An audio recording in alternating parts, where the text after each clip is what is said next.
Hello and welcome into the new podcast studio inside the lovely gambling home in Hoboken. As you can see, my co-host and my work husband looks like absolute shit. If you watch games today, you'll know why. But you're going to watch this podcast first here on YouTube. You're going to like, you're going to share, you're going to subscribe, and you're going to chat with us on Tuesday nights, right, Jack? Yes. Quite a day in college football. Week 3 is in the books. It's like 2 a.m., but here it is. We hope you enjoy the show. I feel like it looks like me and Casey are getting a divorce, and you guys are like sent in by the courts to record all this, and I don't know. It does feel weird because I'm looking directly at you. Looking directly at you, too. You normally were looking... I feel like we should be splitting up our assets right now. Well, you don't have much after today, so... Why? Well, I'm keeping the dogs and the cats. No. Yes. Well, I don't care about the cats. I'm keeping... What about the kids? Yeah, the kids. They're right here. You can have Jack. I'm keeping Katie. Okay. What the fuck, man? Well, you don't want to be with me? No, I do. I'm nicer to you. Oh, really? Really? You're going to be with her? Yeah, you just gave me away. Bitch. Yeah. I don't think that's what a kid would do. And she has hotter friends. That's true. Yeah, I- sorry. That is without doubt. And I don't need to see a single friend of yours to know that. No. Oh, well, thank you. We We are recording in the new podcast studio. are in the podcast studio of the Gambling House. The Gambling House. As we speak, it is 11:42 Saturday night. Yeah, it's been quite a day. The last East Coast game just ended. That was North Carolina and who? Virginia. Yeah. And so we are recording during Arizona State BYU, during UCLA game against Fresno.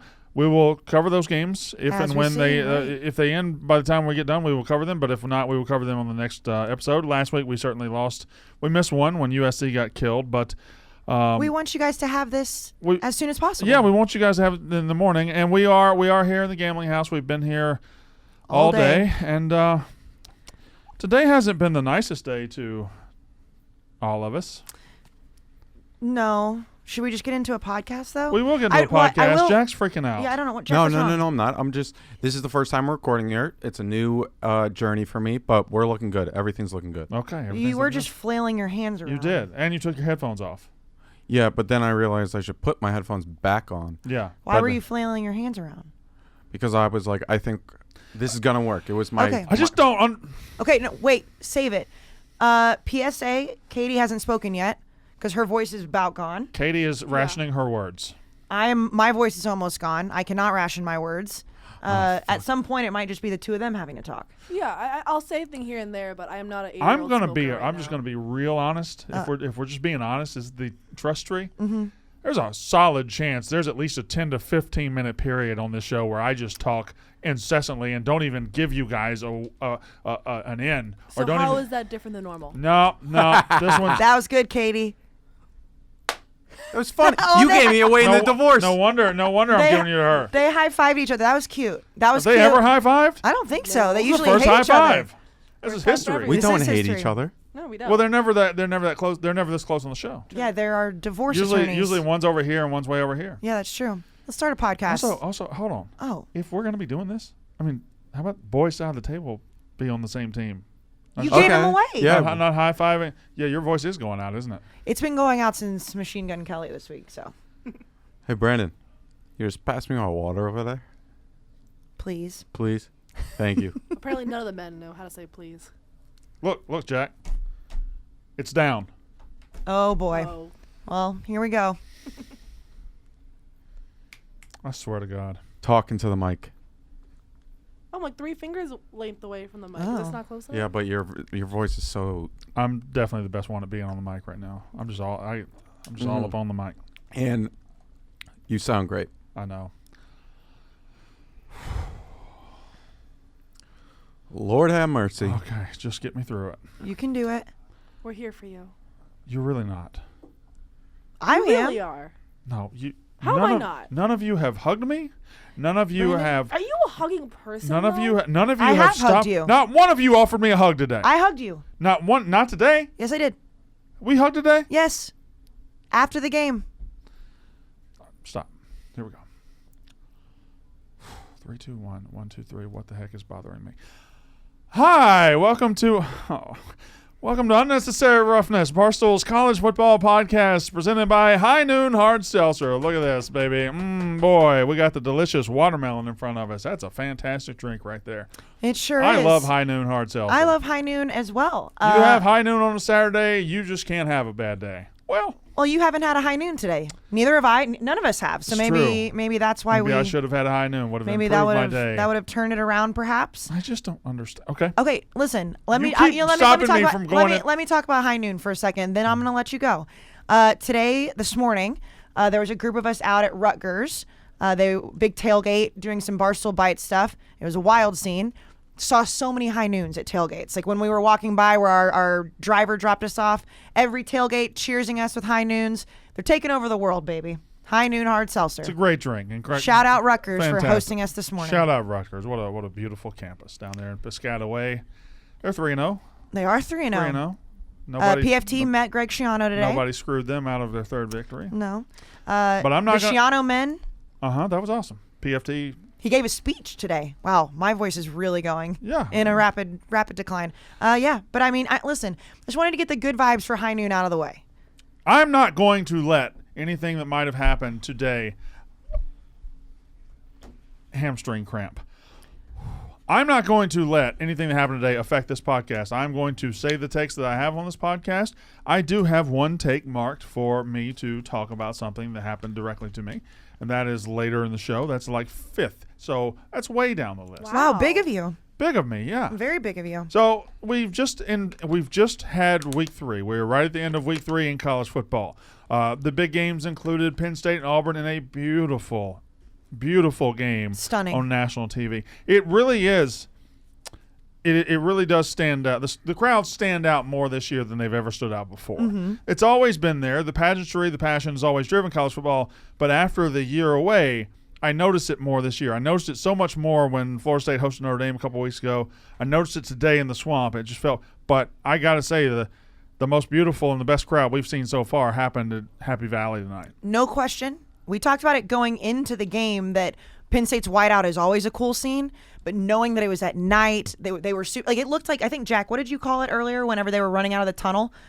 What? Oh, it looked like the intro to a NCAA football game. Like that would be in the intro when you put in the disc. I guess they don't really have discs anymore in video games these days. But it would be on the intro to NCAA football 22. It also looked like they were just walking into a club atmosphere. Yeah, it was wild. It was awesome. It was perfect. It was everything beautiful night about game. college football. Oof, it was beautiful. night. You had the sun setting early. The crowd and the students were there like an hour early. It was just fantastic and beautiful, perfect college football.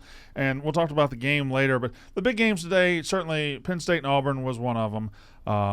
Alabama, Florida was definitely one of them. I think Cincinnati, Indiana for the early slate was probably the biggest. And we'll talk about all those. Let's just start this way. Okay. I have written down 7 takes that I'll say, and I think we'll be able to hit every big game and everything within these takes. I like that. I will say that we talked about how we didn't think that there was multiple big games this week, but as a whole, the slate didn't look great. The thing was, with the big games you just mentioned, it was an awesome day because of how those games played out. I think I've realized something. I think this season is building. I think it's building every week because, as you'll see in one of my next takes, I think this season is going to be pretty wide open, and conference play with these home games amped to a level they've never been amped. I think conference play will drive this sport and drive the watchability of these games even higher than they've ever been. Like, for example, North Carolina, Virginia tonight, conference game was just it was great. It was awesome, and no defense being played whatsoever, but it was still fantastic back and forth football. And like the SEC hasn't really gotten into passionate games yet. We've had a couple, but look at Alabama, Florida today. Look how awesome that was. Amazing. And now do we have Arkansas A&M next week? Like, you guys are going to dive head first. We got LSU next week. And it's just as these games get more familiar and these games get a little tighter and get into the conference play, I think this whole thing is going to blow up. Well, that's why when we talked about in week 1, I know the ACC played in week 1 and Big Ten, but like early, if you talk to Penn State, Wisconsin fans, they're like, that game shouldn't be played week 1. They don't like it. But from a fan that's from outside of the conference, like, oh, I love seeing these games played. Now I'm like, I want more SEC games played. But then you look and you say, like, I wonder what Penn State versus Wisconsin would look like in week 10. But early in the season, the conferences are already playing out, and we watched But I that think happen. if you ask Wisconsin, they would still say, I wouldn't want to play that in week 1. But if you're Penn State, now having a road win over Wisconsin and a home win over Auburn in 3 weeks, you've now got a resume that almost nobody in the country can match. Maybe Iowa can match it, but nobody in the country can match it, and you've 3-0 through those games puts you way, way, way ahead of the curve. Right. The loser of those games are the ones that are not going to Like everybody else is amping up to for their season to go into overdrive, and Penn State, like they've been in overdrive since the season started. Well, and Auburn's a great example of that. We coming into today, we did not know anything about them other than just looking at the box score because they had played absolutely Right. nobody. We knew what Auburn fans thought of them, but the fact that it took till week 3, which is still very early, to actually see what they look like as a team. We've known what Penn State's looked like since week 1. you know what's wild? We still don't know a whole hell of a lot. I know we're going to talk We about it, still but don't it know how is. But okay, so here's take 1, and I think we can go a lot of different directions. This is going to be a wide open take. Okay, so after what we saw today and what we've seen in the previous 2 weeks, remember, through the first 2 weeks, we had 13 ranked teams get upset by unranked teams. That's the most ever in that opening span. We had 2 top 5 teams lose in week 1 and 2. And now today, we didn't necessarily have a lot of teams to beat, but Alabama goes in the swamp and has to fight for its life. You've got teams all up and down the top 10. Everybody looks beatable. I think we still have the opportunity. I think we have a season here that is going to be wide ass open. Every single year there's that one team that feels like it's head and shoulders above the rest, and with Alabama looking beatable, and they won, so give them credit. Looking beatable in the swamp, I don't think we have that team this year. No, when I pointed it out to Katie at the end of the Auburn Penn State game when they showed the top 10 Right. and it showed that they'd all won. Right. But when you looked at the scores, some of them were a whole hell of a lot closer than you would have ever predicted. And Alabama and Florida was such a good game. But if you look at the other top 4 teams that we thought coming into this season with Clemson, Oklahoma, Right. and Ohio State, they had to. Ohio State ended up blowing them out at the end, but some pretty fucking close games. Look at the top 10. Alabama, I think they're beatable. They showed that today. And that's going to take a hell of an effort to beat them. That's why they're number 1. Georgia's the only one that I don't really know that they've shown vulnerability yet. But the more we see out of Clemson, Right. the more you think, okay, well, maybe it is there. Because, boy, Clemson just – and let me go through the top 10. Oklahoma, number 3, very beatable. Oregon is beatable. Oregon struggled with Fresno State early. Clemson, remarkably beatable. I can't wait to talk about that game. We're going to talk about that. Iowa, I think we'd all agree, beatable. Notre Dame, A&M, Cincinnati, Ohio State, Penn State. Like Penn State survived by the skin of their teeth against Wisconsin. They're beatable. Now they deserve to be up there, but there's no infallible team right now. There's no team that you look at, they're bulletproof. Especially when you start, and I know it's so easy to do because you can't really draw lines, but it's not even just about the results we've seen from the exact games. It's when you look at other teams and who they've played. Like Dave was talking about on the stream, well, what does this mean for Georgia because of how Clemson looked? And then, you start going down the line and you say well, this team got blown out, but now they're blowing these teams out, and it does feel like there's so much more room for chaos. And just as an example, when you do look at how Clemson played today, and you saw that Georgia barely beat Clemson, it's well, what does that mean for them? When you look at the way that Miami has played out over the last few weeks, we know that they're garbage. So the way that Alabama played against Miami doesn't mean that they were head and shoulders above everybody else. So Katie pointed out to me earlier today, Colorado got shit kicked by just Minnesota. destroyed. What does that mean for A&M? So you look at all these different transitive properties and you're like, well, everybody looks beatable in some form or fashion, even if they haven't lost a game yet. Yeah, and let's just look at these 2 games. So let's look at Alabama, Florida. You felt decently strongly that Florida wouldn't be able to stay within. I just had a hunch. I wouldn't even give myself all that much credit here because I've kind of been chasing this hunch on Alabama for a couple of weeks. And they're just not that – they're not head and shoulders way above everybody. They are probably the best team in the country, but they showed vulnerability today. It came down to a 2-point conversion in the last minute of the game. A bad 2-point conversion, by the way. Quite possibly one of the worst I've ever seen. Well, that's the weird thing about Dan Mullen. I thought Dan Mullen called one of the most brilliant offensive games I've ever seen. He was wearing the edges out of that Alabama defense. He was their linebackers were supposed to be good, and he was just sunning those linebackers all day. He was dominating them. He'd get He'd get the quarterback, Emory Jones, going one way and then trick him and go another way, and it was just fooling him. And then for the biggest play of the game, he said, all right, I'm just going to run to the heart of your defense, which is the very strength of your defense. But also, like, Emory Jones didn't hand it off, but kind of handed it off, couldn't make a decision. So they almost were, like, hugging each other. Right. It was a read option that he didn't read or option. He didn't do either. He just stuck to the running back, and nothing could happen based on that. Yeah, no, obviously, if you watch that game, you knew early in the game, it looked like Alabama was going to destroy Florida. They could not be stopped. It was 21-3. The first play of the game, it was like, oh my God, here goes Alabama again. And all of us that were sitting in the gambling room were like, why is Dan Mullen not putting Anthony Richardson in? You know, he talked about how he had a hamstring issue. Jack, what was it? He was only going to play if Emory Jones got hurt. Yeah. But he was doing like backflips before the game. So like, what is Dan Mullen doing? This is embarrassing. And then we all ate crow on that because Emory Jones had a hell of a game, and it did come down to that horrible 2-point conversion call. But you're right. I mean, Alabama's defense looked fallible. Well, I mean, here's the thing. They're still amazing. Don't get mad out there. When Florida beat them up, Florida was beating them up and was pounding the ball, and I like Florida. I like Mullen. Mullen's a very good coach. But if Florida can beat them up, I mean, Georgia can beat them up, right? I would think. And once it was 21-3, and once Alabama got the big lead, like Bryce Young, his ability to put that game away just wasn't really there. But it's his first road start. He's a young quarterback. I certainly don't fault him.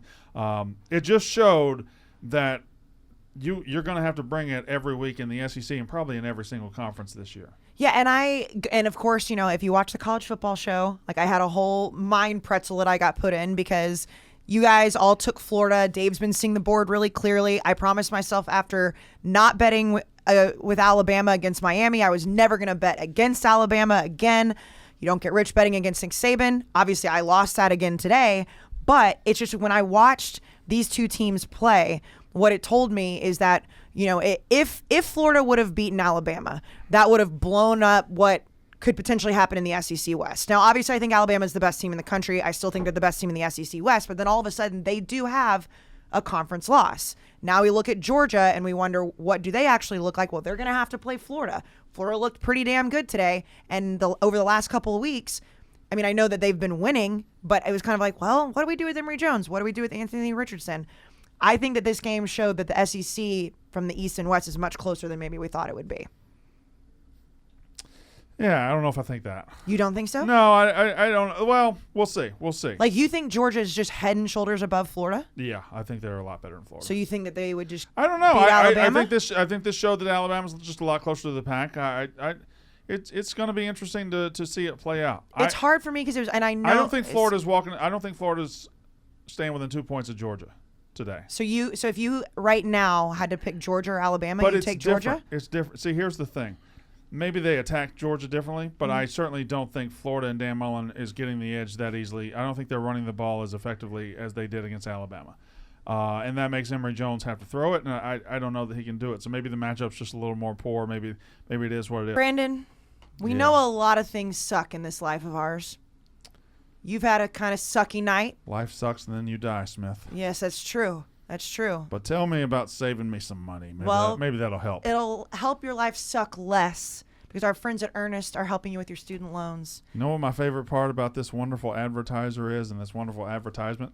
What is it? We actually recorded after the rest of the podcast, so I just took my voice to the extreme limits. And you've calmed down. I've calmed down, but I'm barely hanging on. But boy, Earnest is a great advertiser and a great company. I know you need a lot of time to calm down. Yep. But the good news is with Earnest, it doesn't take a long time. It 2 minutes? only takes 2 minutes. You can check your rate risk-free, and you can get radically, just like you got radical just now. Right. Radically flexible payments, and you can pick your loan term. And if you have questions, Brandon, you can even talk to somebody. You might need to talk to somebody about your rage right now, but if you need to talk to somebody about your student debt, you can talk to a human at Earnest for help. A human? A human. A radically flexible human? Yes. Sounds pretty good. Online. Oh, there you go.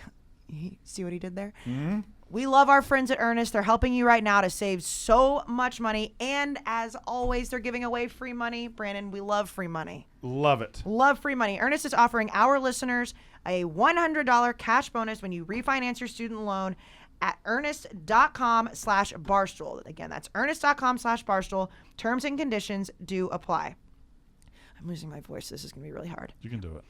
Visit earnest.com/barstool for more details. Terms and conditions apply. Earnest student loan refinancing made by Earnest Operations LLC in San Francisco, California. Visit earnest.com/licenses for a full list of licenses. Okay, other big game. Wait, how do you think that Alabama did running wise? I'd have to look at the stats. I mean, it seemed fine. The numbers surprised me. They had 91 rushing yards. Yeah, well, they don't have the typical Alabama workhorse running back anymore. Like Najee Harris was the best running back in the country. Brian Robinson's just a guy. And Alabama fans can get mad at me, but he's just a guy. He's been there 6 years. He's never been the starter. He's just a guy. Jace McClellan will be good. Not there yet. It took Najee Harris a year or two to get there. So they got horses. By the end of the year they'll have somebody running for 150 yards a game. Right now, they don't have it.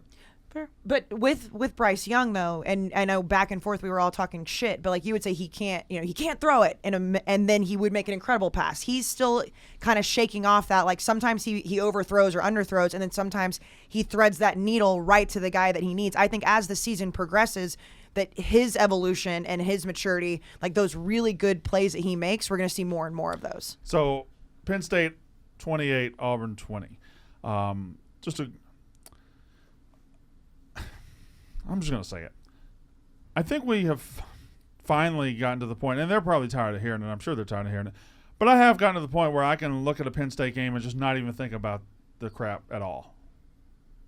Like the off the field stuff? Yeah. I don't. I maybe it's what's it been? 12 years now? 10 years? It's been a long time. It's been a long time, and now I can honestly say I watched that game tonight, and I never once thought I kind of feel skeezy watching this, because there was a 5-year period when I felt that way. Of course. Yeah. Well, I mean the whole system that was in place is not there so anymore. We don't have to even talk about that. Right, correct. But I do think that there's always that, and of course working where we do, and it gets thrown around, in conversation. Yeah. It does remind you. But I think that it's not even fair. It's like Jeff D. Lowe is sitting, with us, and he was around during that time, and now he's like, I don't even want to remember it. So it's like, no, like whatever. This Penn State team is not the same Penn State team that had that shit. So now they're 3-0, and they've beaten a ranked SEC team, and we'll see how that ends up going for Auburn. I still don't think Bo Nix is any good at all. I think Tank Bigsby's fantastic. I think Auburn's got a lot of dudes, but they don't have a dude at quarterback. I mean, you were so confident that at the end of the game, Katie and I were sweating it out.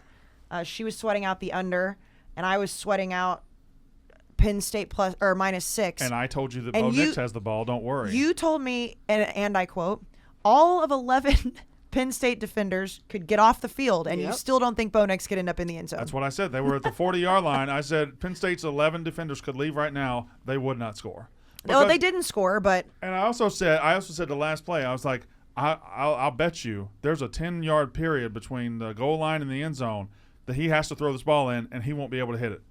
Didn't hit it. Yeah, you said he would either throw to like the 22-yard line or the first row of the stands. Right, and he threw to like the 6. Yeah, But I guess, let's not hate on the guy too much, because he did have his team in the game. I was nervous. He had his team in the game, and it was there. So if you're still Auburn fan, and there's probably enough positives there with Bo Nix to feel okay.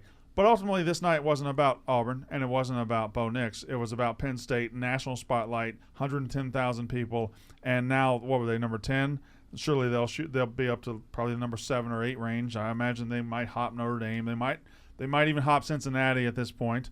They're going to be a legit top 10 team, and one that will have earned it.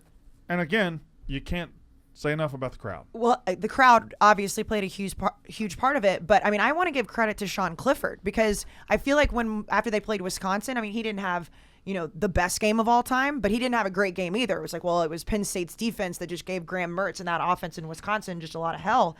But Sean Clifford was 28 of 32 today. He only had 280 yards, but he had 2 touchdowns. He was extremely efficient, and he made the plays when he needed to. And that was something that I didn't necessarily think we would see out of Sean Clifford. The third big game to really talk about is, I don't know how to say this. Oh, no.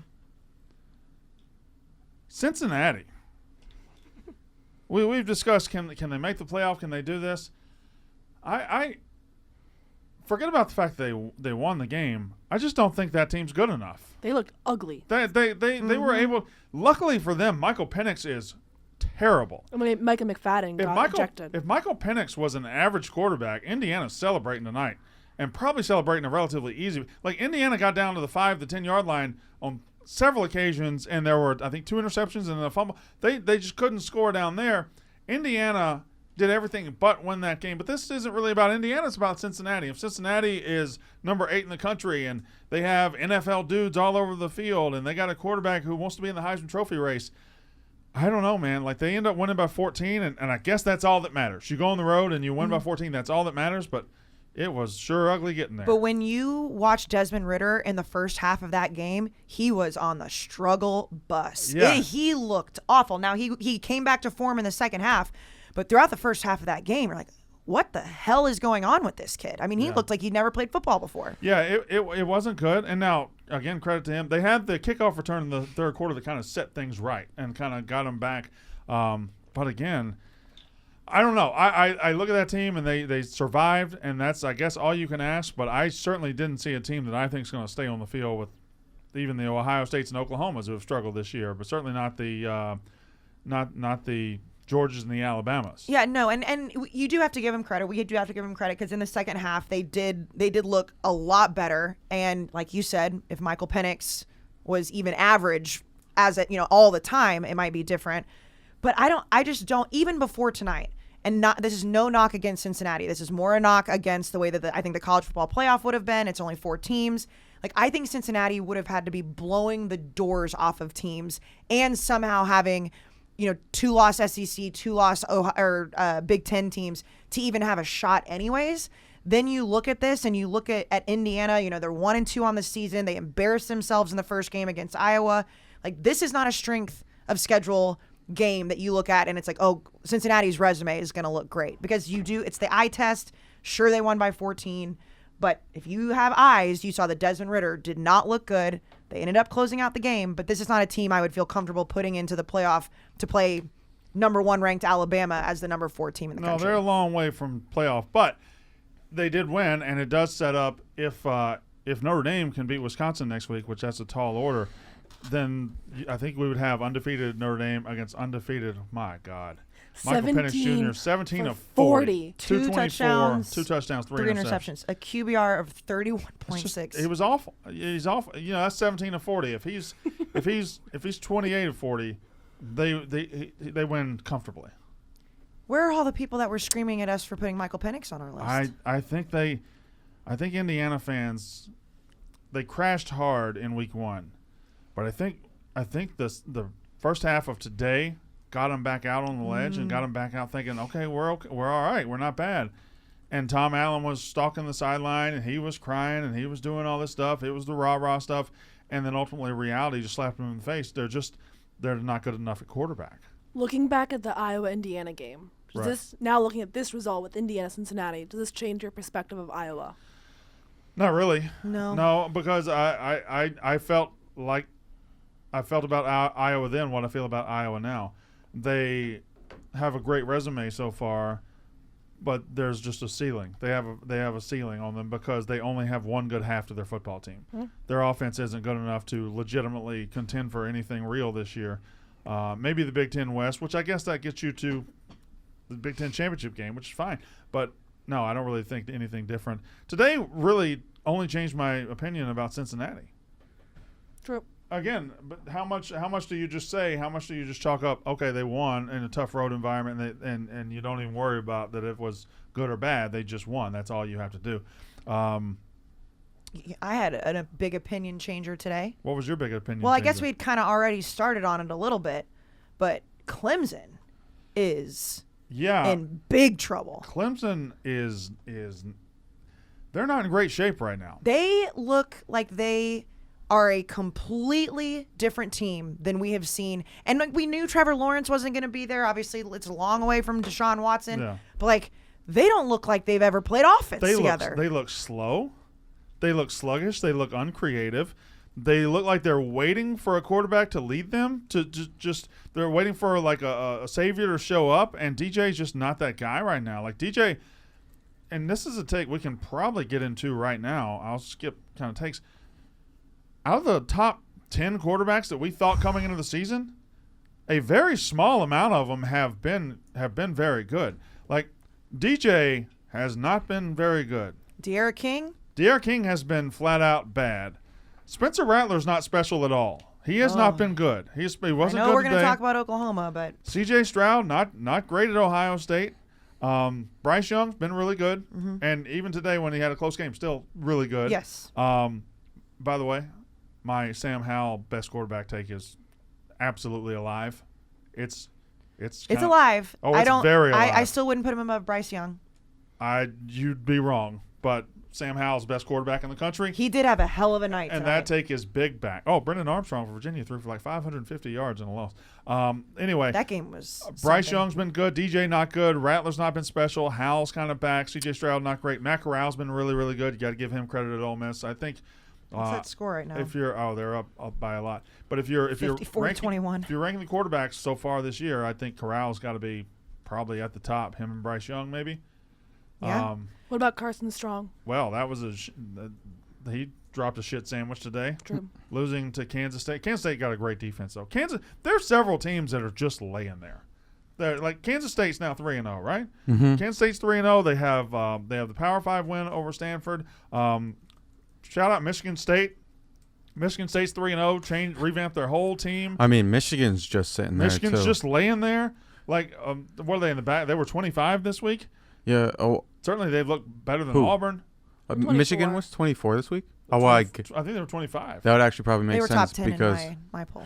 That's a little off. They were 25. They're killing teams. They're good. Yeah. And it's crazy because their most explosive playmaker got injured, Ronnie Bell. So Michigan's a team I'm really keeping an eye on. Who was that guy today that broke the tape? Chase Corum or something? Chase Corum.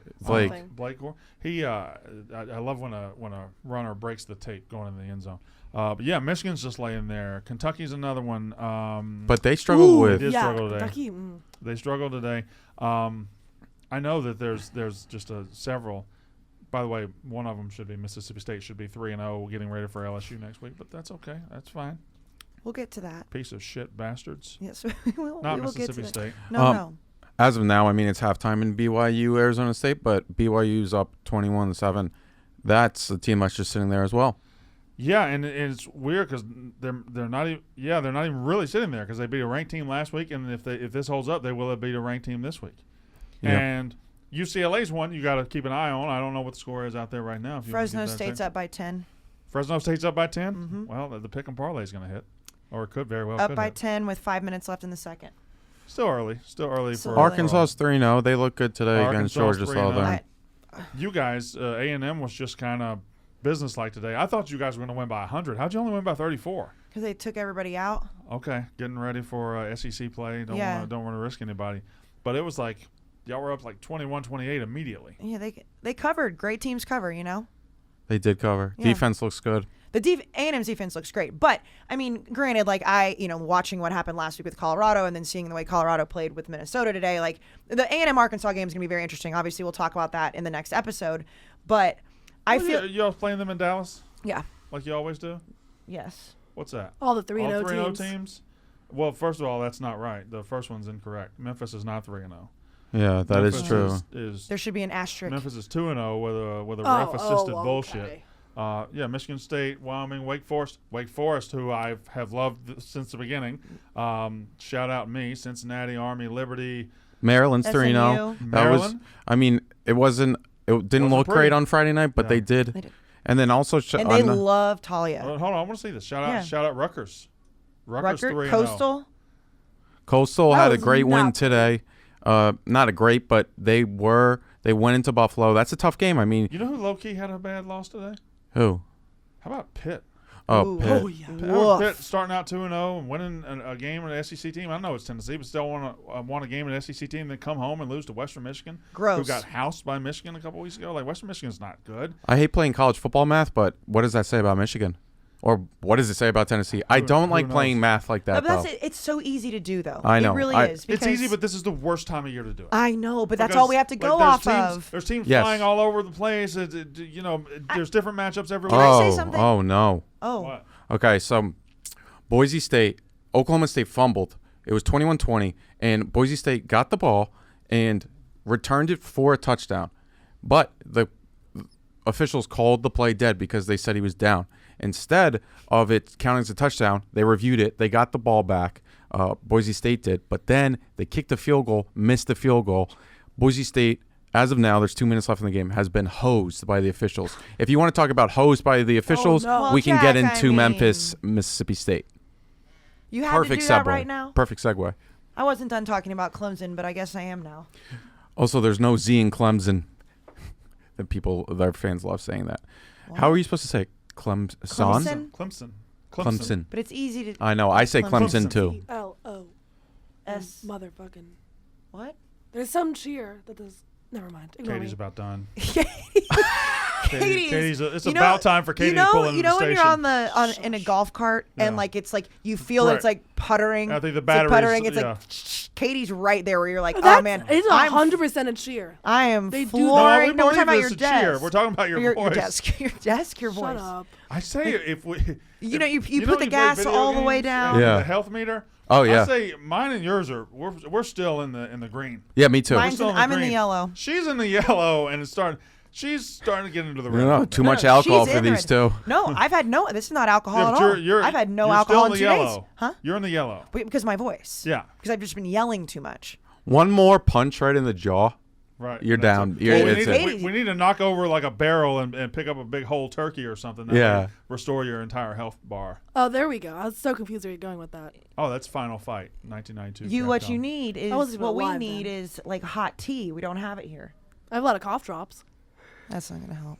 So one of my favorite things about the gambling house Yes. is that we are live streaming, but we get to be comfortable while we're doing it. When we go on the road, we Right. kind of have to be more presentable to the people. Not really, but Yeah. kind of. Yeah. When we're here, we can be lazy as fuck. Lazy as fuck. Lazy, and that means you need to be comfortable. Yeah. And you know what's one of the most comfortable clothing brands out there right now? Sure do. Bare Bottom. It is so good. Oh my God. So Bare Bottom sent me some stuff in small, and I cannot stop wearing it. It is so comfortable. They got good shirts, good pants, good everything. They've got swim trunks. Oh yeah. Do you? That's oh, you- important going do into you, the fall. Do you? Well, depends on where you are. Fair enough. Touche. Yeah. Touche.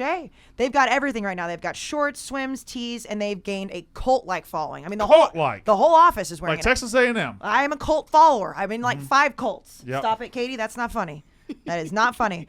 But not only are we a cult following of Bare Bottom You now, make more money as a leader, but you have more fun as a follower in a cult. so you're a follower of Bare Bottom now. Love it. Yeah. You love it, and they have the internet's best deal. That's internet, key. the best deal on the entire internet. That's what you're telling? You can get two, Okay. unbelievably soft, lightweight tech tees, and there's more. Yes. A pair of stretch shorts for under $100. Get out. I can't get out. Bless you. Sneeze. You get out. That You're- made you're- me sneeze. You're so excited right now that you're sneezing. And here's the thing. I'm allergic to these great deals. You are because you're just so used to wearing shitty clothes. So you don't even know what it's like to wear nice clothes like Bare Bottom. Not really. It's kind of a shot, but okay. Well, I mean, you're allergic to nice I clothes. wear bare bottom. I know you do. sometimes. Now you're starting because it's great. And not only is it comfortable, Brandon, we know you love the kids. This is a Love kids the program kids, at Barstool yeah. Sports. They give back to the core The core? the core of what Bare Bottom does. They donate a school lunch to a child in need for every single item sold. Well, isn't that beautiful? Every single item. You buy 3 shirts, three That's meals. 3 kids you fed. We love kids. I feed 4 kids a day. Yes. So if you buy more Bare Bottom, they could do it.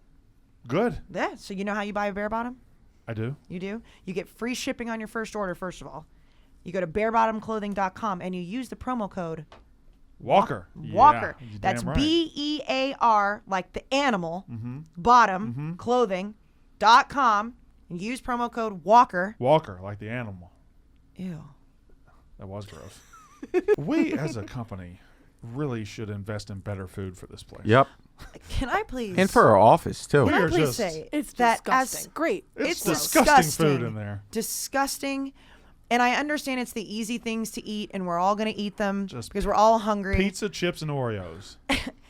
We have all of those jars, no free ads, jars of salsa and queso, and we all just dip right out of them with every kind of chip. There's not one single fresh thing in the whole place. Had 22 garlic knots tonight. Can we please just get some fruit? Like, even on a day-to-day basis, not even here. Can you imagine how disastrous fruit would be in here, though? Yeah, that is true. Someone like Mints would get a banana and not eat it and leave it, and then there'd be fruit flies everywhere. So maybe some salads, maybe, or I don't know, something that's not soda. Yeah. We have water and soda. Like today, Dave wanted a coffee, and I'll raise my hand. Okay, we've gone long enough. So I want Owen. Shout out Owen. No, hold on. It's time. No. It's time. Okay, it's hold time. on. Can I ask you a question first? It is time. Can I ask you a question? Rant. Can I ask you a question? Yes. Before we get into this, because I know that we're not going to speak for a while. Katie and I can rest our vocals. On a scale of 1 to 10, where's your anger level right now? Like a 9. As opposed to a 12 when you took a dirt nap outside. I'd say it was a couple hundred at one point. It peaked. Brandon, the photos of you that I have from your Instagram live it's phenomenal. are the hair. I'm sorry. Do you guys like college football? Are you college football fans? Do you understand? I do understand. Yep. And I, first of all, you said no one was on your side. Not only did I bet Mississippi State tonight, I tweeted that you got robbed and I got berated for it. So I understand from an outsider standpoint how mad I would be. You're an insider, so I will give you this this platform. Katie and I will sit back. Listen, I'm gonna come at this from a practical, pragmatic point of view.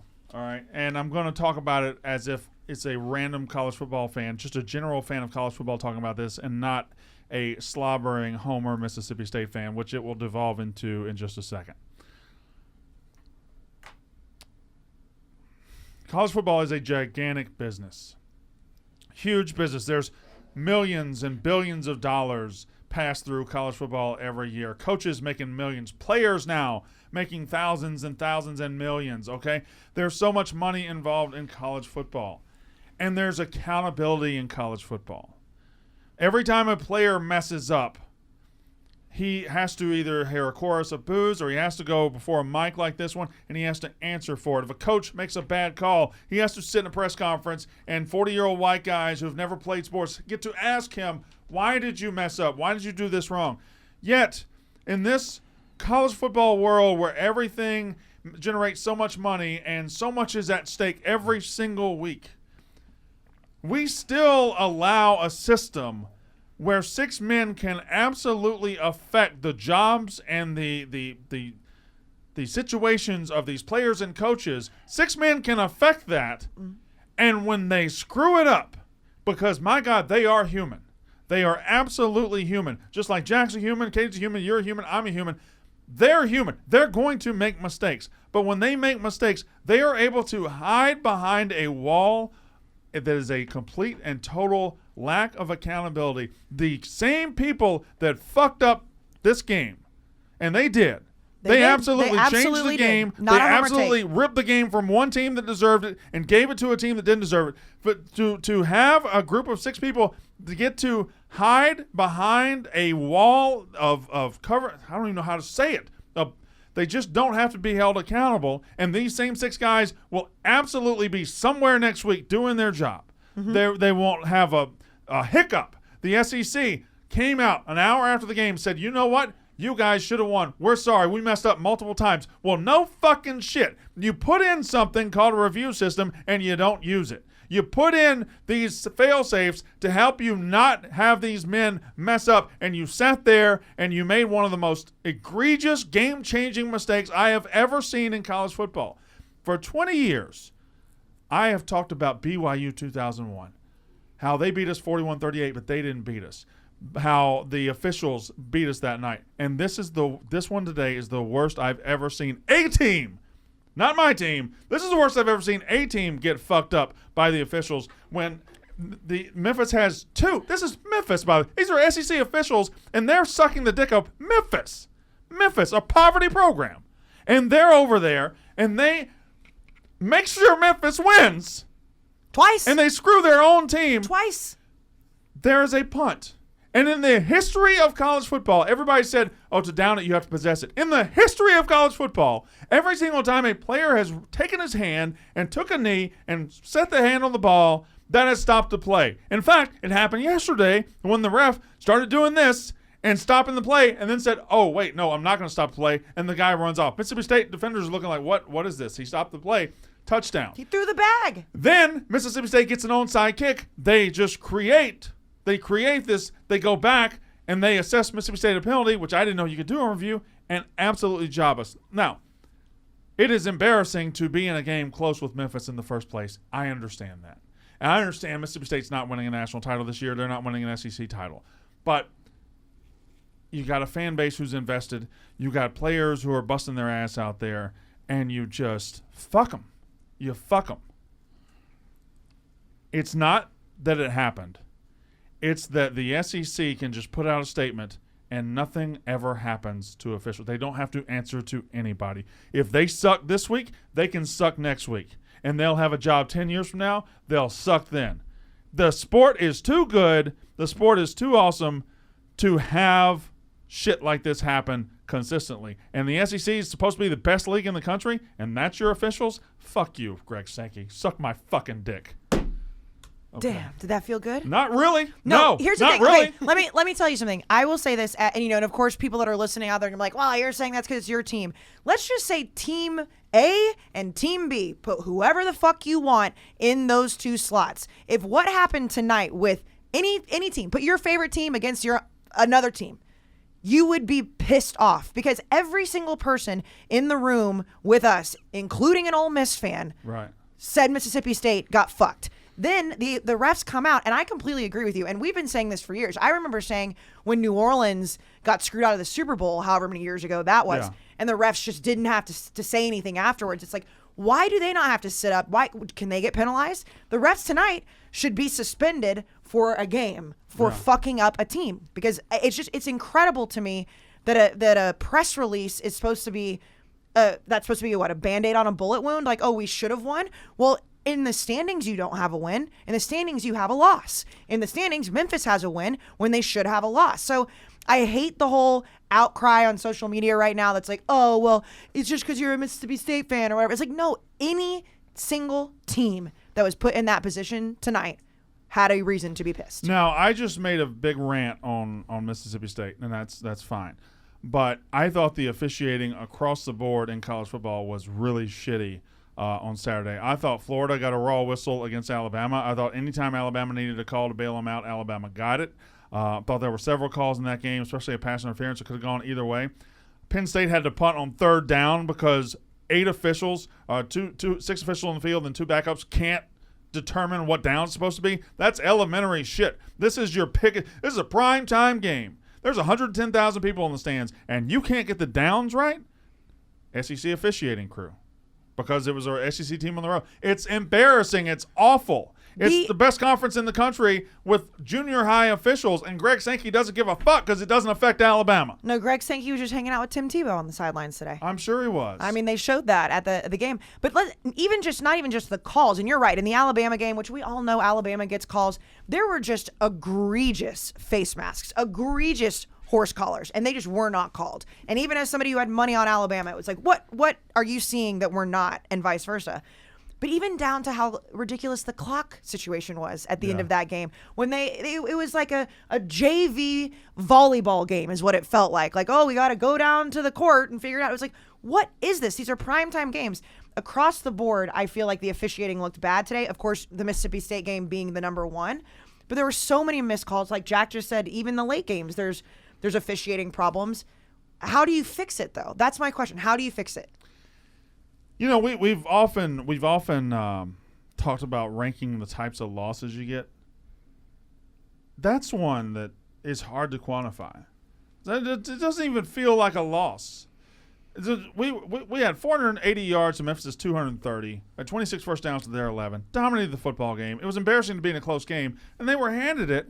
And nobody believes Memphis is good. Memphis fans don't believe Memphis is good. Like, there's nobody in the country that believes they won that football game except for maybe a couple of beat writers in Memphis, maybe a couple of radio guys. Nobody believes it. And we're supposed to be getting ready for LSU next week. It should have been 3-0 Mississippi State against 2-1 LSU. Whatever. I did get a DM from an Alabama fan that called me a dumbass bitch for saying that Mississippi State got robbed today. It's an Alabama fan. They don't have any clue about what real officiating is because they get a different whistle than everybody else. I was like, what? First of all, it was very funny because he came over from Twitter on Instagram to do it. I was like, boy, do you not have a life? Like, this is what you're doing. But I mean, again, I don't care. Anybody that wants to say that we're talking about it too much because it's your team, I don't care because it would. If it happened to North Carolina, if it happened to A&M, if it happened to UConn, if it happened to Ohio State, Alabama, LSU, UCLA, it doesn't matter. It would never happen to Alabama. Well, but you or know Ohio what I mean. State, I'm saying we would be talking about this exact situation with any team in the country because of how ridiculous it was. That game wasn't even a primetime game. It was on ESPN2, and the whole country was talking about it because of how ridiculous it was. You changed your profile photo. Yeah, first time in a while. Now, it sucks because I don't even know where that good-ass picture of me went. I have to figure out how to get that back as my profile.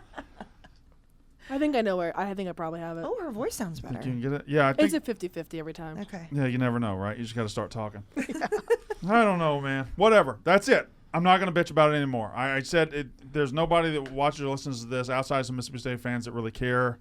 But you understand. See, I don't think so. You guys understand as passionate fans what it feels like. Ben even said it. Ben said it to us. He's like, Brandon got screwed. I don't really care about him. Well, but I'm saying like I might not like emotionally care. Yeah. I do because I don't want you to be upset because my life is much easier when you're happier. But I think college football fans as a whole, they don't emotionally invest themselves in what happened, but you care about that result because it was so blatantly wrong. I mean, again, like not to give, credit to Mincy or to Dave or whatever more than like the whole panel of us that were there all said the exact same thing. There was nobody that even tried to argue. So as a college football fan, if there's somebody out there that can try to argue that was one of the worst calls they've ever seen, I would love to hear it. I'd love to hear the reasoning of how a guy on his knee with a hand on his, I was going to say on his ball, but that would have been weird, on the ball is not downing a punt. You cannot make an argument. So no, they might not emotionally care, but you should care as a football fan that it was just an astronomically incorrect thing to do. All right, there it is. That was my speech about that. Also, we credit to you for not absolutely exploding. When you're a State fan, you don't really get surprised when you get fucked. Okay. You like I understand we're not a have in the college football world. So when this happens to us, it's not going to make a dent. Nobody's actually going to care. It just fucking sucks to get reminded where you stand in the pecking order of things. Because I swear to you, Tennessee goes to Memphis, that doesn't happen. LSU goes to Memphis, that doesn't happen. It doesn't happen to – maybe it happens to Vanderbilt. Maybe it happens to Ole Miss. It ain't happening to anybody else in the SEC. Whatever. It's fine. Do we all owe Emory Jones an apology? Because I said it earlier. He played well enough to win. I said it earlier. In the first quarter, we were all mocking Dan Mullen. Coming into the second quarter, we're like, what the hell is this guy doing as the quarterback whisperer?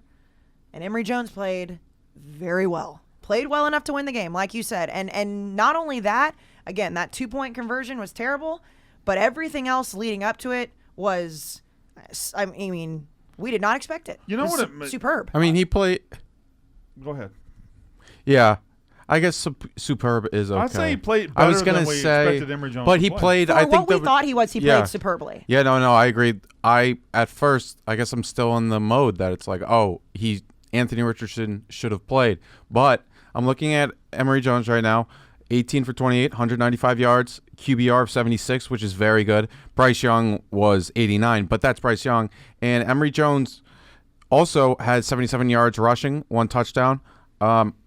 That's good enough. The defense of Florida looked really good, kept them in that game, but Emory Jones played well enough to win. If I'm a Florida fan, I feel really good today. Not about that game, although, you certainly feel better about the season than you maybe felt about it coming in. I just feel good for the future because I know that Anthony Richardson is going to take over that spot, and he's going to be better than Emory Jones, I think. But ultimately, Dan Mullen's got that team and that program. They're tough. Like, they fell down 21-3 to Alabama. Teams don't get up from 21-3 to Alabama. They don't get up off the mat when that happens. The last time that Alabama lost an 18-point lead was Cam Newton in 2010. So 11 years ago. Yeah, with one of the greatest college football players ever. An absolute, that's a unicorn. That's right, that's exactly. Even, like that's like we were talking about how we all remember that game and how crazy that was. But to know that Alabama has just buried teams for the last 11 years without anybody even. I mean, 18 points is not that many points. It's not like they're coming back from 30, but still, 18 points can be a lot if you give up. Florida did not give up. Yeah, and they're just. I think Dan Mullen is turning the corner there from building a team that can look like a contender to actually building a contender. So I think that makes sense. Yeah. So the answer I think is we owe Emory Jones an apology for how much shit we talked about him. I assumed if Emory Jones played that whole game, they would get destroyed. Yes, and we owe him an apology. I'm not going to sit here and pretend that he's like one of the best quarterbacks in the country quite yet. I don't think anybody said that. No. But I'm saying I'm not going to completely switch my take on Emory Jones. But we all were mocking him and hit a couple of the plays very early. So yes, I will apologize, Emory Jones. I'm sorry. Isn't that nice? Are you going to say I'm sorry? Oh, I'm the one that broached this. Well, you I'm haven't the said one it, that brought but you it up. haven't said it No, yet. I'm the one that brought it up. Say it. I set up your apology. Say it. Say it. No, she apologized. That Say handles it, it. bitch. Casey is our minister of apologies here on the show. We should talk about some of the questionable play calls. The Auburn Penn State, that fade was disgusting. So if you're Auburn, you're down 28-20. Yeah. It's about 3 minutes left, maybe. Yeah, about 3 minutes I think left. like They have one 3:15 or something. timeout left. They're at the 2-yard line. It was 4th and goal. You've got one of the best running backs in the country in Tanks Bixby. You've got, I don't know, you got a quarterback who might be able to make the play, but he's athletic. And what they chose to do was a fade to the back corner of the end zone that just didn't get within 20 yards of succeeding. A, Bo Nix threw the ball out of bounds.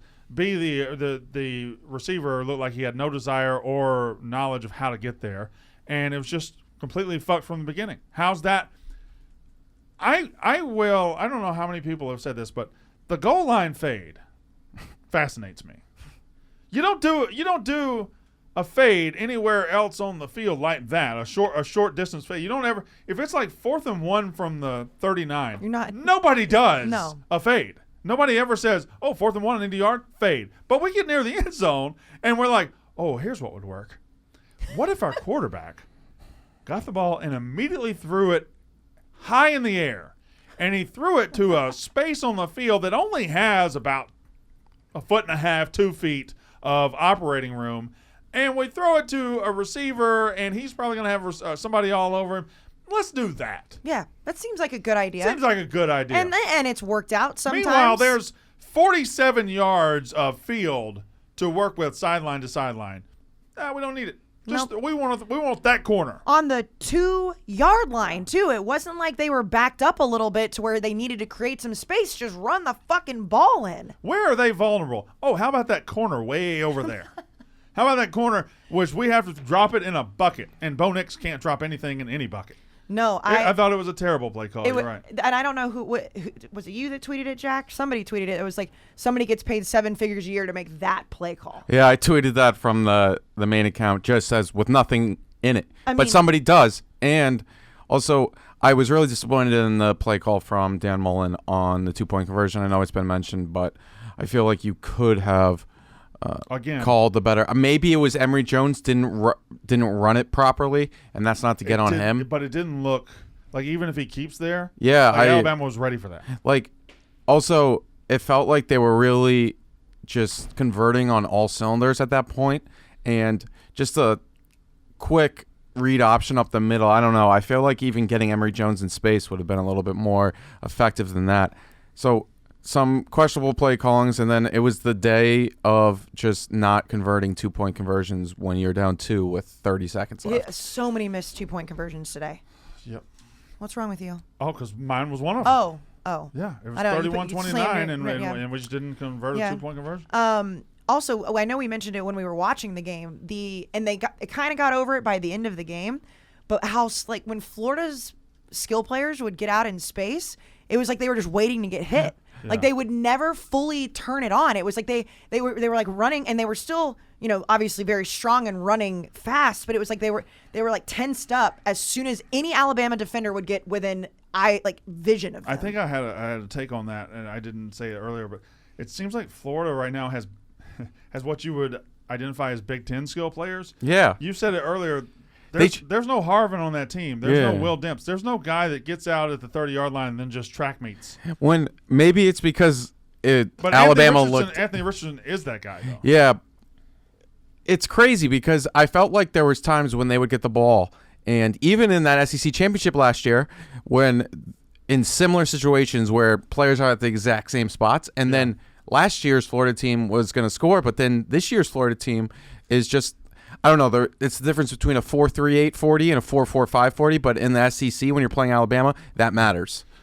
Quick mini segment. Okay. It's called Gross. Oh, gross. Like my voice right now. No, but we're 3 weeks in, and this team, gross. Can you believe that San Jose State and Hawaii just haven't kicked off yet? Florida State. Gross. 0-3. Game day also all chosen to win. Across the board. Oh, fuck. Why did that? Why did that? Everybody on game day chose Florida State to win.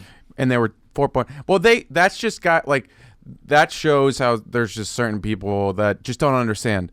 Nothing against them. Yeah. And I mean, Kirk Herbstreit was on that, and that's our guy. But my Wake Forest take is going to age like a fine wine. They're going to be 7-1 soon. Wake Forest.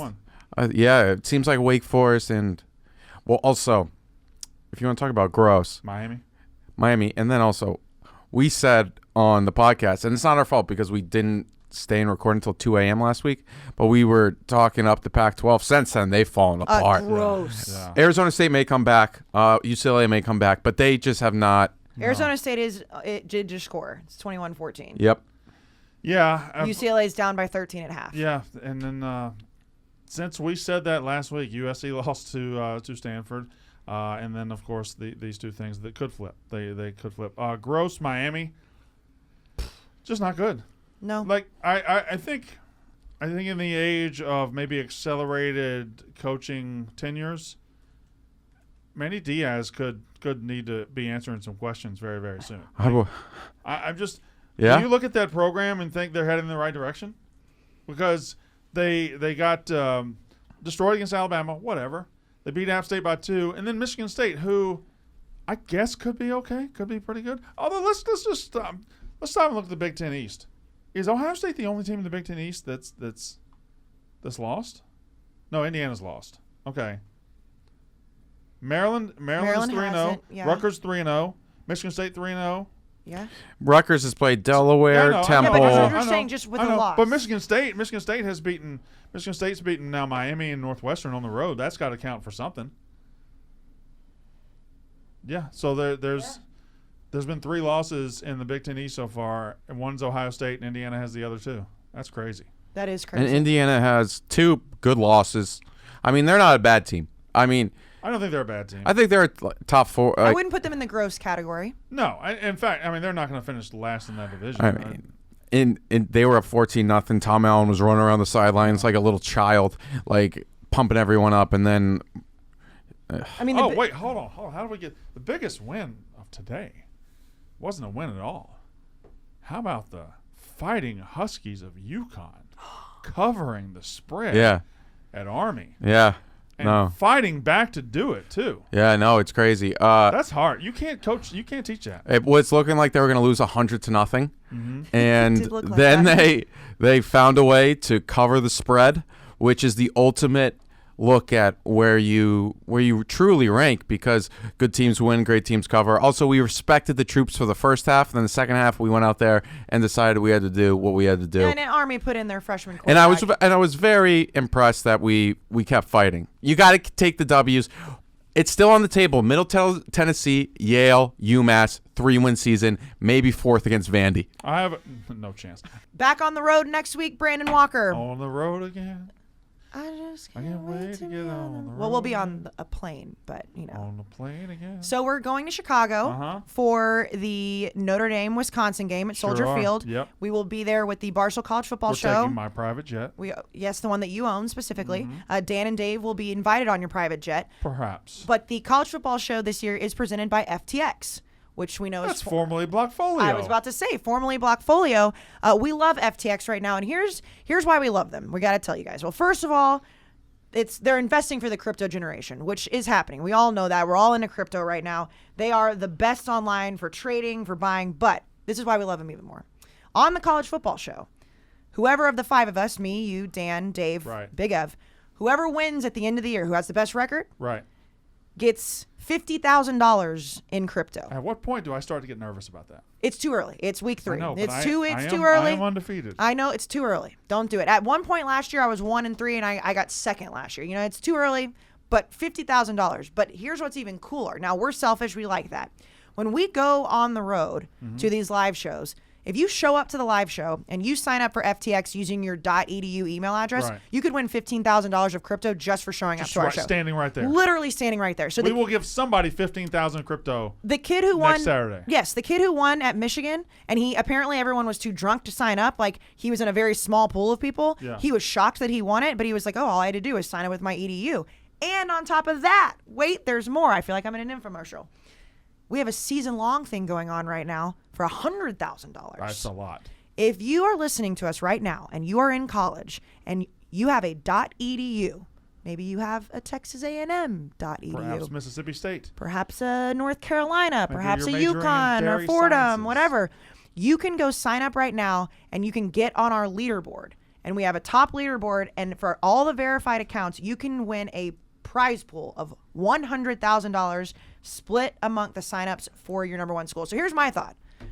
Get your buddies down in Texas A&M, down in College Station. You got some time. Go get FTX. It's the easiest thing in the world. Shoot your way up the leaderboard.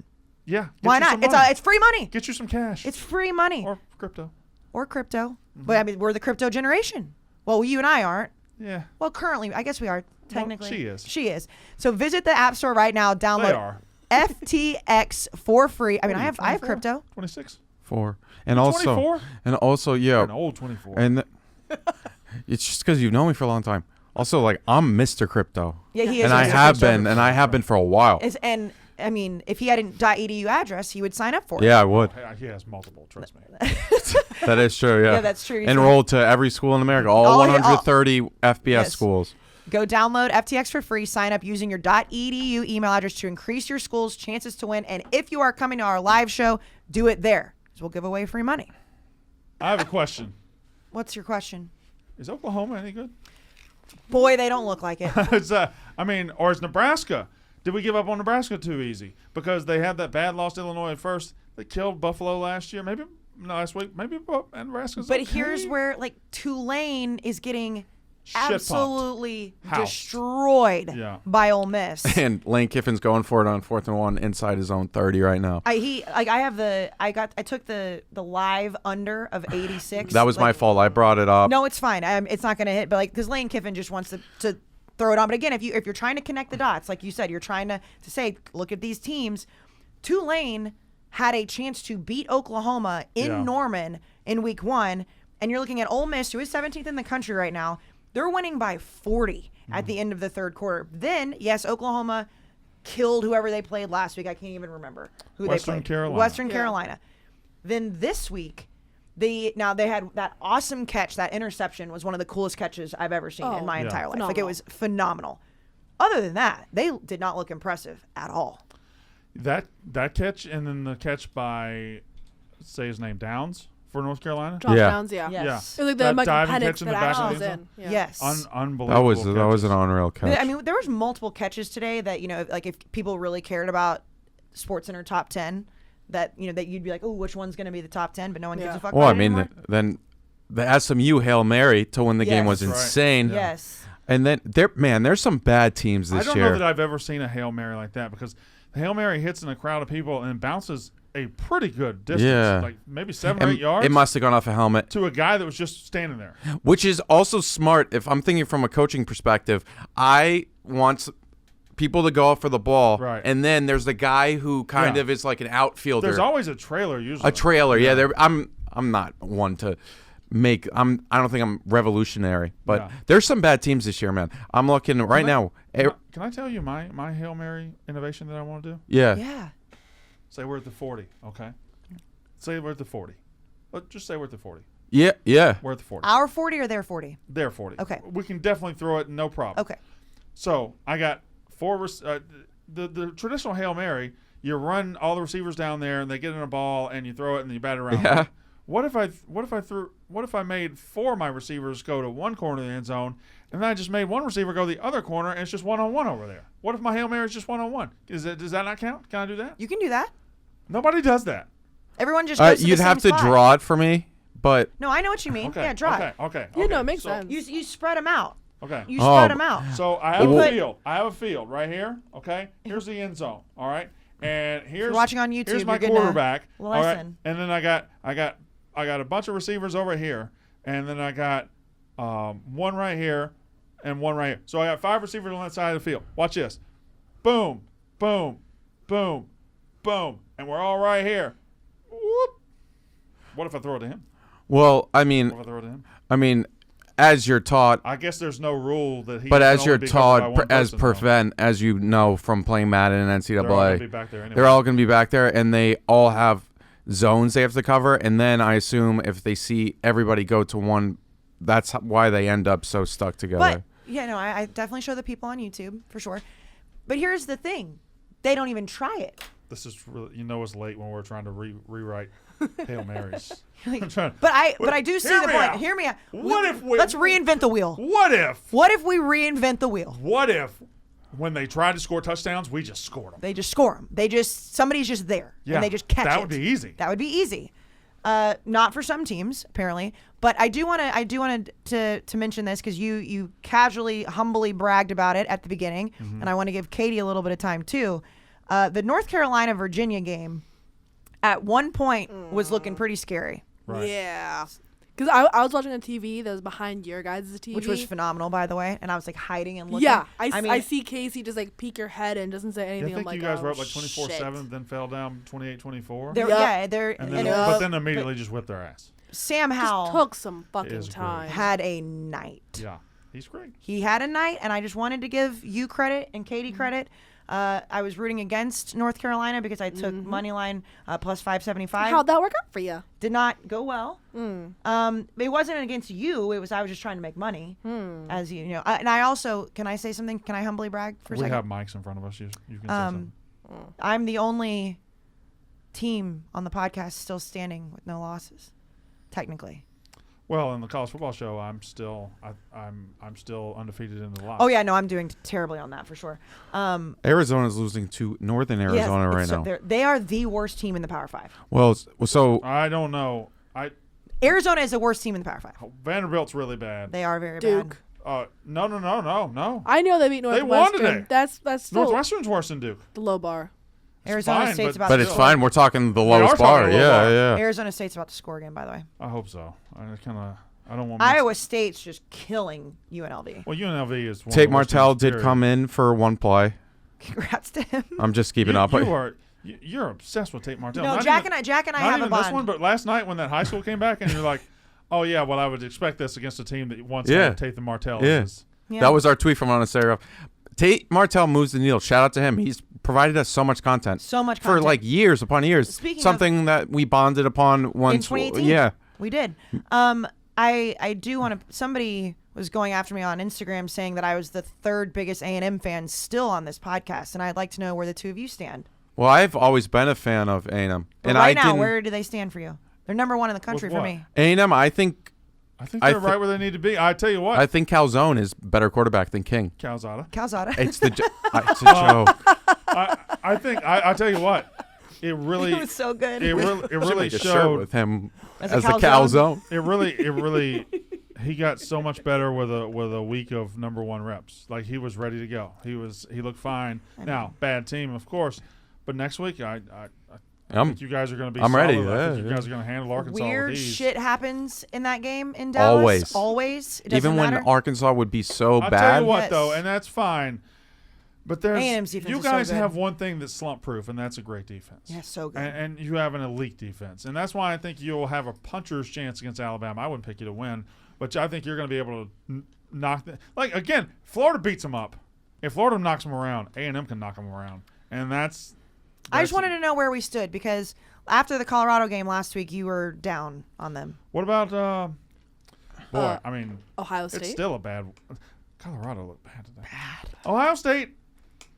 CJ Stroud, and we said this last week too. But he's exactly what a freshman quarterback yes, is. But, like you can't judge this guy. How soon are and I know it ended They're up being already like turning 40. on him. I know. They're already turning on him. And they'll try somebody else, and he won't be any better. And they're just going to have to deal with the fact they're going to have a young quarterback this year, no matter what his name is. Are we gonna see Quinn Ewers? I don't think this year. I feel like we'll get some garbage time second half of the season. Does he even dress? Has he dressed yet? He warmed up. I don't think he was in full gear though. Okay. Well, they still got McCord. I mean, they got other guys that They are going to looked. eventually try. I mean, again, like they ended look like an up average winning by football team. 21, I mean, but they They look like Davis Brin threw for 428 yards against that. I mean, but Trevion Henderson, 270. He's one of the best running backs in the he's nation. fantastic. He's fantastic. Virginia right. Tech lost today. Yeah, well, you could see that coming from a That's mile what away. I mean, talking about the ACC too. I mean, I think the ACC might be the worst conference right now. At least Power 5. yeah. You know what? I don't know the Big 12's any great shakes. I mean, Yeah. Pac-12's awful. But Pac-12's Oregon, not great. It at least has Oregon to hold it up. Oklahoma's holding up Big 12, and they're not holding up very high. Like, and Clemson is. Texas getting killed by Arkansas didn't The help fact there. that Clemson was even remotely close to Georgia Tech is embarrassing. Yeah, they looked Georgia Tech- so bad. Yeah. DJ looked. Ugh. Yeah, it is. Once you start following those trails, you go from Clemson beating Georgia Tech by 6 to Georgia Tech losing to Northern Illinois to Northern Illinois losing to Michigan 63-10. It's like you get on these trails and you It's get like lost. It's like that you're seeing the. But soon the we won't Matrix. need to worry about the trails. We'll be playing conference games and everything will be good. All right, we're about to do shit list. I think. I mean, Mine can doesn't. we just have a unanimous shit list? No. I want you all to vote on yours. Let's do who won the weekend, who lost the weekend, and shit list. But what I want to do first, I want to look at week 4, just a real quick look ahead. What we got next week? We got Notre Dame, Wisconsin. Oh, that's we'll where be we'll there. be. We'll be in Chicago. Chicago. By the way, you know who else will be there? Everybody. Everybody. Game Day. and Fox. the Fox show. I don't know what it's called. Big noon kickoff. Big Noon Kickoff. We'll all be there. Let's see. I can guarantee you ours is going to be the Texas most fun. A&M, Arkansas, UCLA, Stanford, Tennessee, Florida. Yep.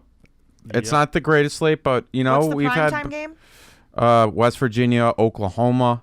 That'll be a good. Not great. Well, I don't know. It could Ooh, be. no, it wait, could be no. a shootout. Kansas Duke. That's gonna be disgusting. Clemson's at NC State now. I mean, that's not awful. Rutgers and Michigan, 3:30 next week. So not a great slate. Iowa State's at Baylor. They start. Slate kinda, They yeah, start. sucks. Big I'll 12 tell you play. though, Wisconsin, Notre Dame at Soldier Field is going to be awesome. Tennessee, Florida, like you said, that's a night game. Kansas State, Oklahoma State, that's a night game. Which I don't know what Oklahoma State's doing right now. Boise, is that game over? Oklahoma Yeah. State beat Boise 21 So to they're 20, 3-0. but they got They got the They so got yeah, Yeah, but hosed. Kansas State 3-0, Oklahoma State 3-0. Sneaky good game. Nebraska's at Michigan State next week. If Nebraska's that could be an interesting one. Kentucky and South Carolina start SEC play next week. West Virginia, Oklahoma, like you said. Texas Tech, kinda. Yeah, sure. North Carolina's at Georgia Tech. You should win that one pretty Texas handily. Tech is undefeated. Oh, if we beat Georgia Tech by There's a a lot, guy I'm that gonna use transitive DMs property me over Clemson. after every Texas Tech game and says 1-0, 2-0, 3-0. Yeah. All right, Oh, shout I out got Texas too. Tech, I think I got 3-0. that too. Yeah. Yeah. Yeah, it's probably the same guy. Shout out to like- him. He probably listens to us. Who won the weekend? Starting with the beautiful and talented Casey Smith. Oh, thank you. I totally thought you were gonna joke Swervy? about that. Yeah, I'm too tired. You're too tired so to be clever.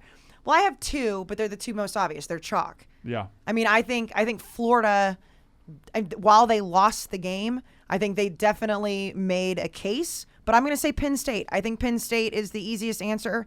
It was the primetime game. Like you said, the crowd looked awesome. A Big Ten team beating an SEC team.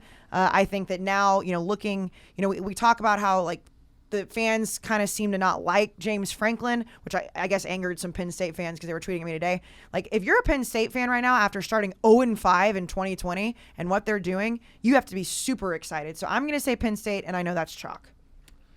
I think that is the answer, though. I don't really understand. Like, Florida, you can't really say Florida because they did lose the game. Right. So I really don't know. Maybe Cincinnati that they were able to stave up, but that it was was ugly. impressive. Oklahoma, like, look at nobody was real impressive in the top 10, but Penn State wins the primetime showcase, and I don't even know if you can say they just won this week. Like, I feel like if you took the weeks 1 through 3, they are the solid maybe winner. Penn State, maybe Iowa jumping all the way up to 5. I would say one of those two teams would be the winners of the first week, but this week I would definitely say Penn State won this week, no doubt. And you talk about, and through the first 3 weeks, 2 of the most exciting games we've seen are Penn State games. The Penn State-Wisconsin game was, while it was a gross game, ugly, but it was exciting. Tonight, very, very much so. But again, just the aura around that program seems to be pretty positive right now. So I don't know how you couldn't pick them. Katie and Jack, you all have anybody else? I'd say 2 for. Oh, now we're back to being bad. Penn State people who are in the stands. Like, if you can witness a whiteout in person. Yeah. And the second, which is you touched on earlier, Brandon, just about Alabama looking untouchable. Just like, I feel like sports are better when the teams at the top, there's more of them, so there's more variability. Yeah. That's even a word. I don't think it is, but you know what? You know what I mean? Variation, like, perhaps? Yeah. No, I know what you meant. Variability. We'll figure that out later. But just more teams. Variety. Yes. She meant So, variety. Only anyone a but woman could have Alabama cracked for that Natty. code. Oh, wow. My FBI cap is on. Right. Jack, anybody else? I think college football fans won the weekend because we saw that Alabama isn't dominant, Clemson isn't dominant, Ohio State is not dominant. We saw that the teams that are typically at the top are not great. So are not great, but like they're beatable. So yeah, Variety. Yeah, is that kind of, I feel like that's, yeah. All right, who lost the weekend? officials. Want me to say it? Yeah. You did. What? Look at the top. Look at the very top. Me. Says who lost me. That's what I'm saying. You know It's why I unanimous. lost this know weekend? it's officiating, but like, You know why I no lost this offense, you weekend? did. You did. Because today was my realization today. Today was the day that somebody holds the mirror up and says, everything that you dreamed in the offseason, everything that you hoped, everything that you wish, everything that you wanted, you can't have it because you're a Mississippi State fan. You can't have it. This isn't for you. This is for Alabama fans. This is for everybody else. And it sucks, but every fan base will have to come to that realization this year. Like, you guys might go 11-1, 12-1, but at some point, unless you win a national title, you're going to realize this ain't for me. I have said this, and we've all said this, that at the end of every season of every sport, there is only one fan base that is happy out of however many there are in the league. Yeah. And for college football, every single year, only one fan base is going to be happy. That is it.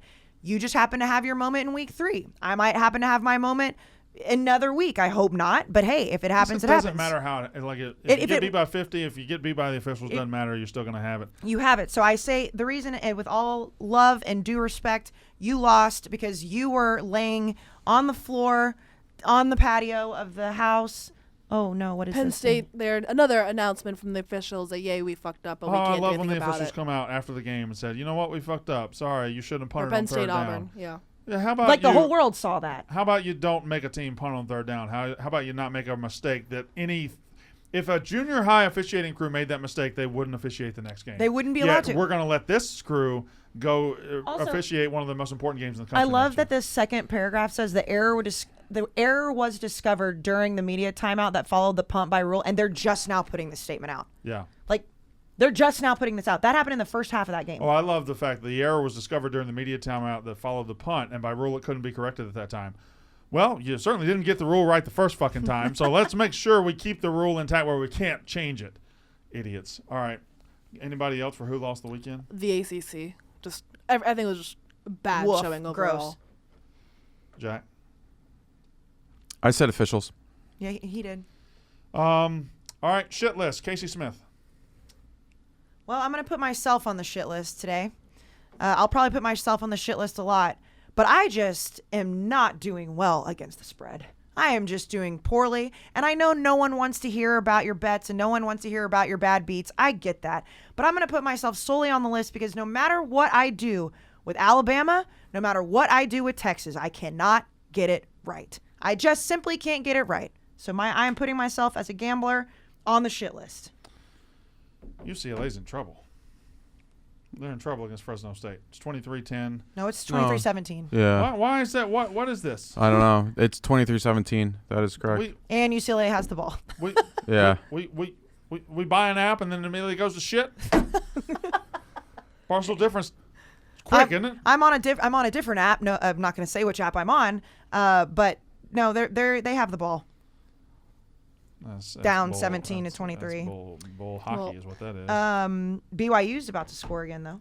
I'll double down and say I am also putting myself a little bit on the shit list for my. No. It's copping out to put yourself on the shit list. I was Why? gonna do another thing. Well, too. I would love to put the officials on the shit list, but that's yours. I was gonna double down and say that. I was gonna say the officials obviously should be on the shit list. All right, at least my fine, lock. Fine.